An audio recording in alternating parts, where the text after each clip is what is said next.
हाँ जाते हैं, अब हम खाली हो गए। इधर आओ, इधर आओ, तेरी माँ का खुदा ने काम रखा।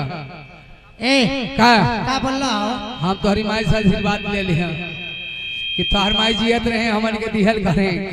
हाँ हाँ, लेकिन देखी जा,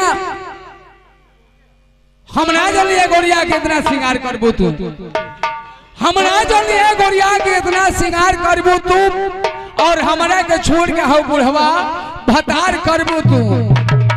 तो भाई मरबू तो मार डाला आपका सतावत तारू, तो भाई मरबू तो मार डाला आपका सतावत तारू, और काहे कागज के छुरी यही गर्दन पर चलावत तारू।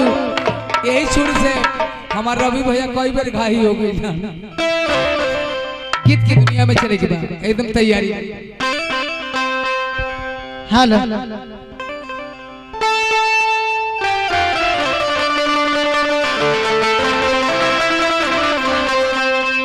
हो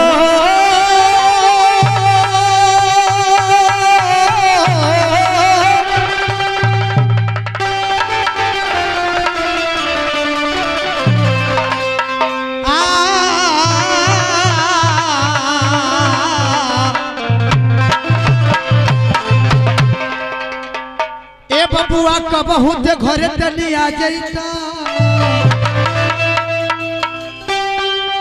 कहा गए हमार मामा? कबहू ते घरे तनी आ जाइता, हमारा से बोल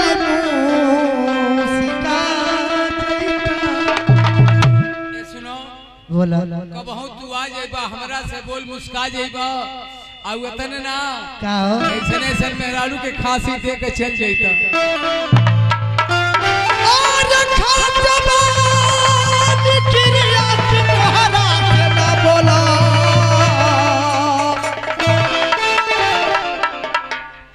चलते ही रैया में हमके भुला।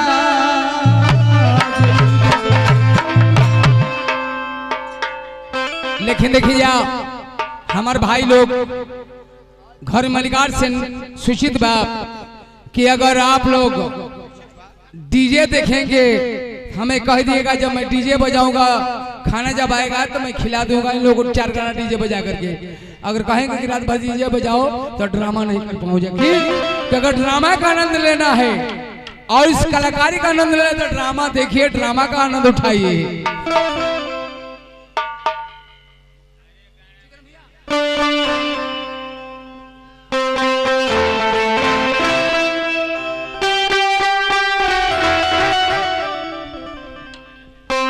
अरे दिलिया फुका है